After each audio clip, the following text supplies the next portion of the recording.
Arşın güllerine adı nurdan yalan, adı asmanla Ahmet, yerde Muhammed balan. Yedi vatlı göklerdi hak civanını bürün, oğul ahir yolcusu ya Hazreti Muhammed.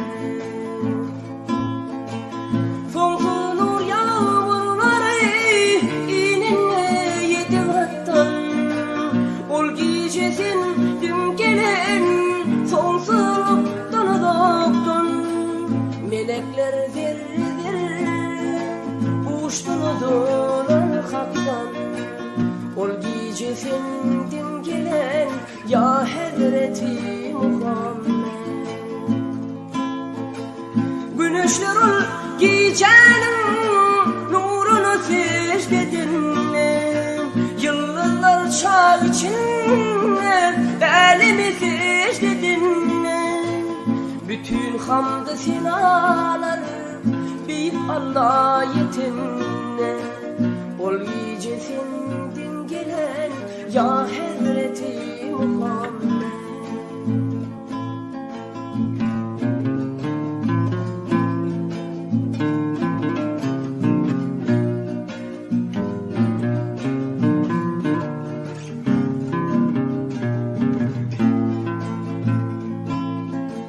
Kâbe'de bu taşları yere yığsan bolunna, kapırlan baydakları bıyığına sığınanna.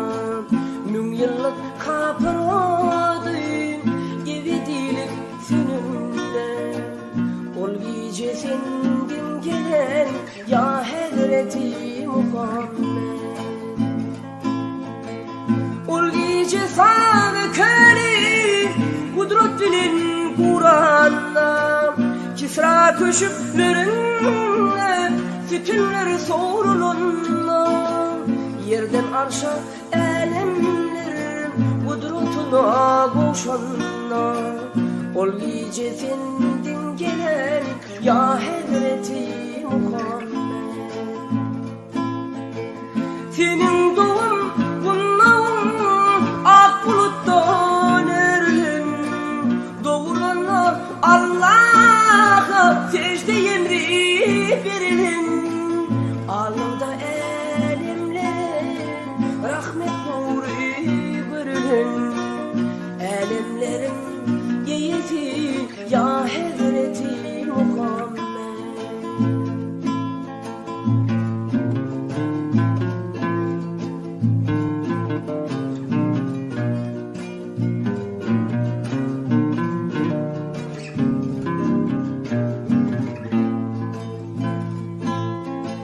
Sen gören her yiğitlerim ahlakın pek gövheri, sabır durumlulukta dünyanın tek serveri. Senin cennet mekanın gariplerin arası, gönüller hazinesi ya Hazreti Muhammed. Sana şayet sonsuzluk uğunun dermi tam, sana şayet ayetler hirdir ve hirmekan. Senden uzak bulmana ninimdidir ke bu can. Sen kere canla canansın ya Hazreti Muhammed.